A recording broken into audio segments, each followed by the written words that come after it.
How to use PC connection tool for Infinix and Tecno devices.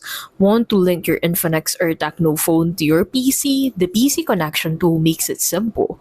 Let's set it up step by step. So first and foremost, go ahead and download the PC connection tool from the official Infinix or Tecno site, and then install it on your Windows 10 or 11 PC, and once installed, open the dashboard.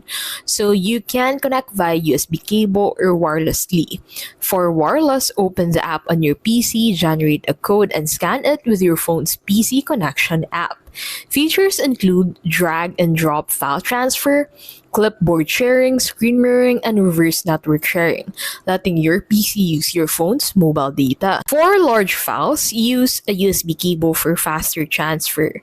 For mirroring, keep both devices on the same Wi-Fi network and enable reverse tethering if your PC's Wi-Fi is weak. The PC connection tool is perfect for freelancers and creators. It's a practical way to manage files, mirror apps, and share networks without third-party software.